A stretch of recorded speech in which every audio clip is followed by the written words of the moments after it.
இப்போ இந்த விளாகுடைய 2வது பகுதிக்கு நம்ம வந்திருக்கிறோம். இப்போ நம்ம காலை சிற்றுண்டியை முடிப்பதற்காக நாமக்கல் சேலம் இடையே உள்ள சுதர்சன் ஹோட்டல்ங்கிற இடத்துல நிறுத்திருக்கிறோம். இது எங்கே இருக்குன்னா புதுச்சத்திரம் தாண்டி, நாமக்கலுக்கு அடுத்தது புதுச்சத்திரம், அங்கே தாண்டி ஒரு இடத்துல இருக்கு. ஏன்னா நமக்கு ஏத்தா போல இருக்கிறது தான் பார்த்தீங்கன்னா ஸ்ரீநகர் கன்னியாகுமரி தேசிய நெடுஞ்சாலை.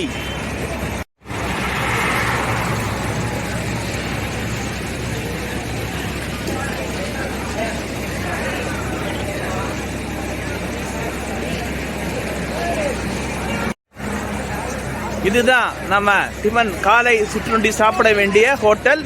பாருங்க,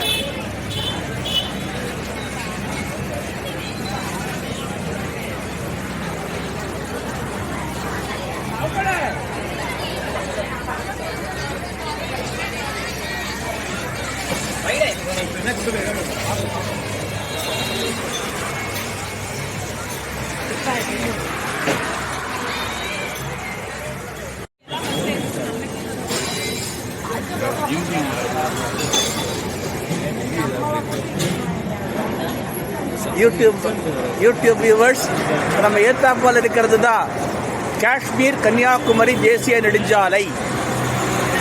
இது கிட்டத்தட்ட ஒரு 12 மாநிலங்கள் வழியே செல்கின்றது. ஜம்மு காஷ்மீர், பஞ்சாப், ஹரியானா, உத்தரப்பிரதேசம், மத்திய பிரதேசம், மராட்டியம், தெலுங்கானா, ஆந்திரா, கர்நாடகா வழியாக பயணித்து இறுதியில் தமிழகத்தின் தென்கோடியான குமரிமுனையை அடைகின்றது.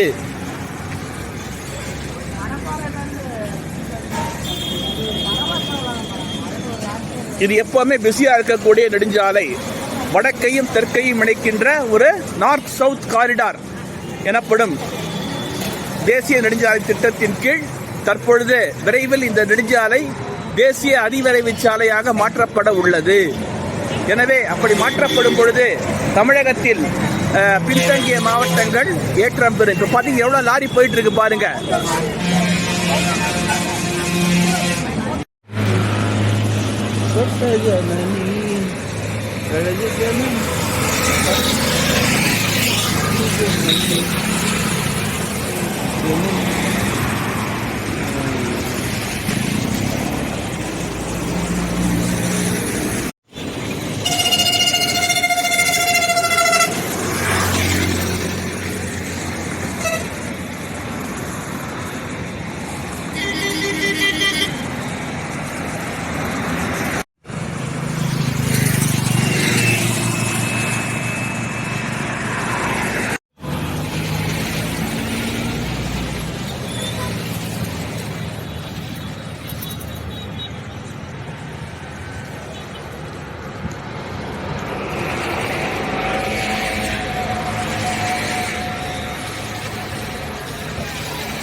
எல்லாத்தையும் யாரும் சொல்லுங்க.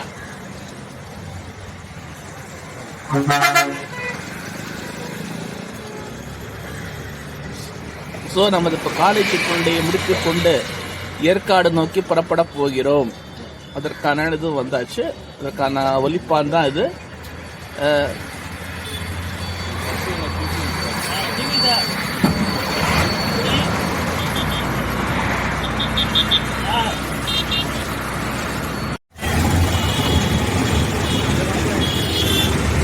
இதுதான் சேலம் மத்திய சிறைச்சாலை.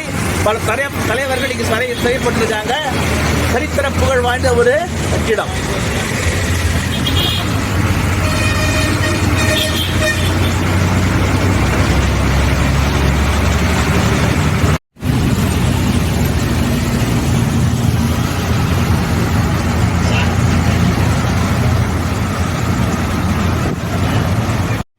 அன்பர்களே, இப்ப நம்ம பார்த்துட்டு இருக்கிறது என்னன்னா மாடர்ன் தியேட்டர்ஸ், தமிழகத்தின் பழம்பெரும் சினிமா நிறுவனங்களில் ஒன்று. இருபெரும் தமிழக முதல்வர்களை தந்த ஒரு பட நிறுவனம். பல வெற்றி படங்களை 1950 ஆண்டு முதல் 1960ஆம் ஆண்டு வரை தயாரித்த ஒரு மாபெரும் நிறுவனம். இங்கு நடித்த நடிகர்கள் எல்லோருமே பிற்காலத்தில் பெரிய நடிகர்களாக திகழ்ந்தனர், முதல்வர்களாகவும் ஆனார்கள். அதைத்தான் இப்ப பார்த்துட்டு இருக்கோம். இப்பொழுது வந்து அப்பார்ட்மெண்ட்டா மாத்திருக்கிறாங்க. ரொம்ப ஒரு பழமை வாய்ந்த ஒரு நிறுவனம். அதான் பார்த்துட்டேன். ஓனரான T.R. சுந்தரம் படப்பிடிப்பை எப்படி நடத்த வேண்டும், ஒரு சினிமா எப்படி எடுக்க வேண்டும் என்பதை நன்றாக அடைந்தவர், பல வெற்றி படங்களை தயாரித்தவர். இன்றும் அவரது புகழ் உலகெங்கும் பேசப்படுகின்றது. அவரது வாழ்க்கை வரலாறு சினிமா படம் எடுப்பவர்களுக்கு ஒரு வழிகாட்டி.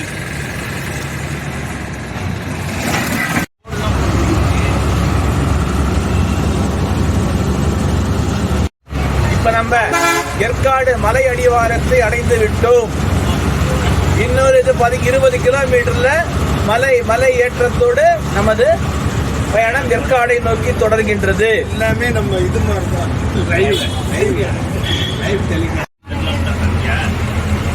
இப்ப மலை ஏற்றம் ஆரம்பமாகிவிட்டது. பாருங்க, சூப்பரான. இனிமேதான் இது வரைக்கும் பார்த்ததெல்லாம் வெறும் ட்ரைலர் தான். இனிமே மெயின் பிக்சர், இனிமேதான் ஆரம்பம்.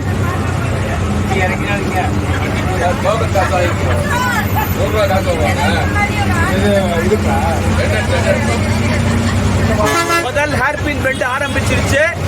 கிட்டத்தட்ட 20 ஹேர்பின் பெண்ட், 20 வளைவுகள் உள்ளது. 20வது வளைவுல பாத்தீங்கன்னா இது முதல் ஹேர்பின் பெண்ட் ஏறிட்டோம். இனிமே மலை ஏற்ற ஆரம்பிச்சு சூப்பரா பாருங்க.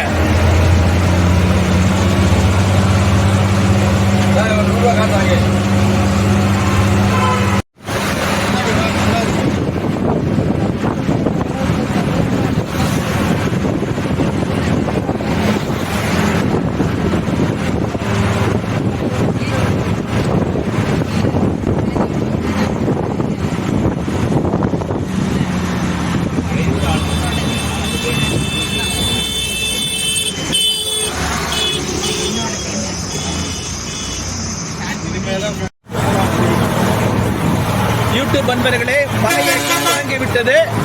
கீழே பார்த்தீங்கன்னா எப்படி சேலம் நகர் அப்படியே தெரியுது பாருங்க. எப்படி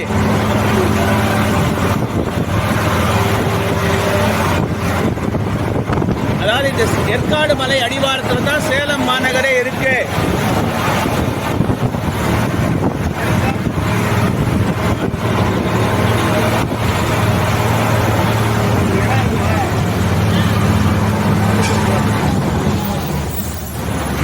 இன்னும் நம்ம போறதுக்கு 18 கிலோமீட்டர் இருக்கு. ஏற்காடு 18 கிலோமீட்டர் தொலைவில் ஏற்காடு வரப்போகுது. 2 கிலோமீட்டர் கிராஸ் பண்ணிட்டோம் சக்சஸ்ஃபுல்லா. குரங்குங்க பாருங்க, குரங்குகள்.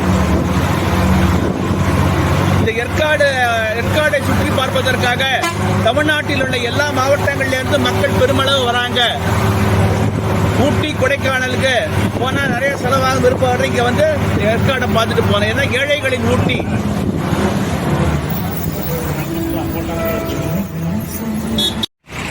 மனிதனின் மூதாதையர் இங்கே நின்று கொண்டிருக்கிறார் பாருங்கள். நம்ம எதிரேந்து தோன்றினோமா அந்த மூதாதையர் நம்மள பக்கத்திலே நின்றுட்டு இருக்காரு. கடையில ஒருத்தர் நின்று இருக்காரு, இந்த இதுல ஒருத்தர் நின்றுட்டு இருக்காரு பாருங்க. என்ன அருமையா இருக்கு பாருங்க.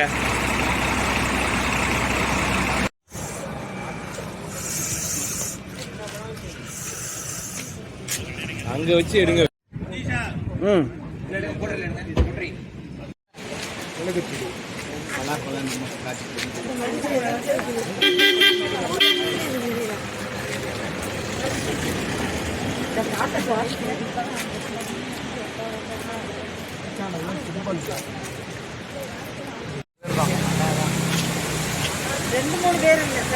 இப்ப நாம பார்க்க போறது எந்த இடம்னா லேடிஸ் சீட் வியூ பாயிண்ட்.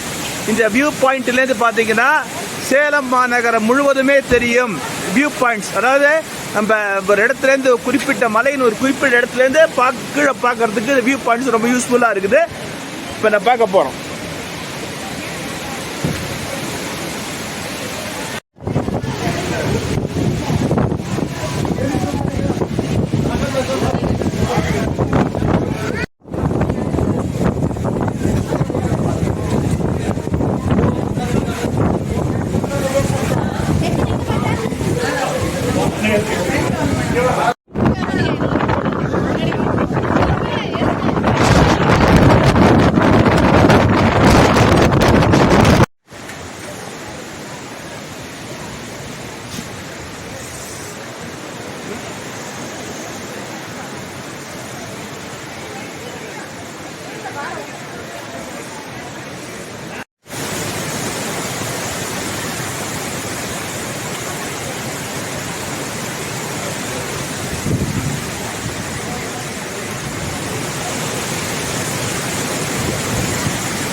வேண்டாம் வேண்டாம் வேண்டாம், குதிரையெல்லாம் ஓட்டியாச்சு.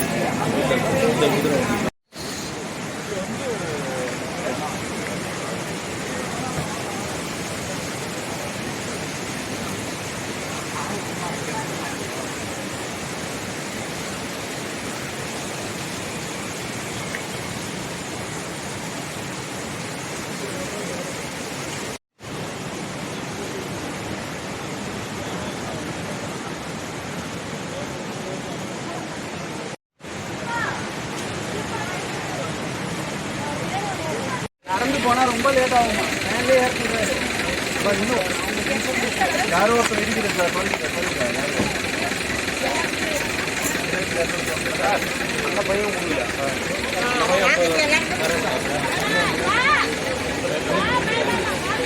வண்டியில போங்கன்னு சொன்னா நீங்க ஏன் அங்க போயிட்டு இருக்கீங்க? அவ்வளவு தூரம் போங்க.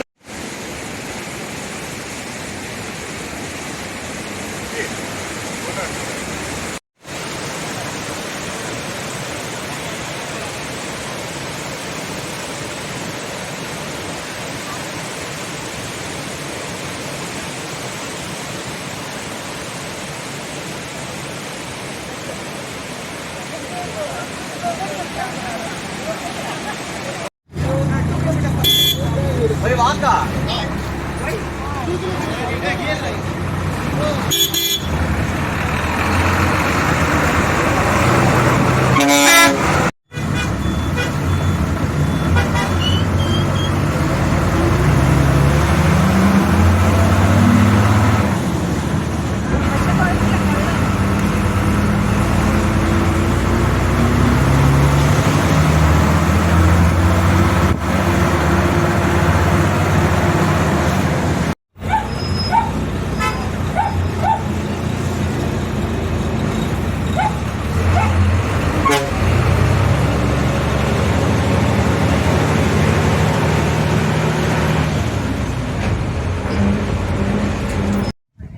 இன்னொரு நம்ம வியூ பாயிண்ட்டை பார்க்க போகிறோம். Pagoda view point. இதை வந்து பாருங்க, இது முக்கியமான வியூ பாயிண்ட் இந்த ஏற்காடு. இதில் பாருங்க,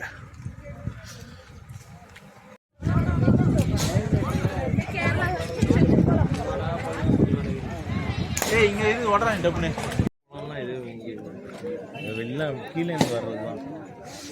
பலாப்பழம் மட்டும் இது எல்லாமே கீழே. இதுதான் இந்த பக்கோடா கோபுரம். கோபுரம் முன்னாலேருந்து அதை அப்படியே செட் பண்ணி போய் பாருங்க. அது வியூ பாயிண்ட்.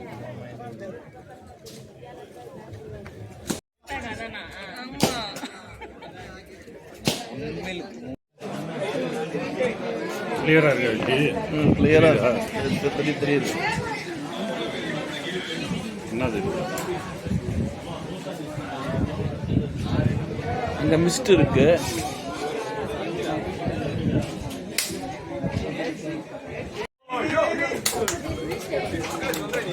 மேல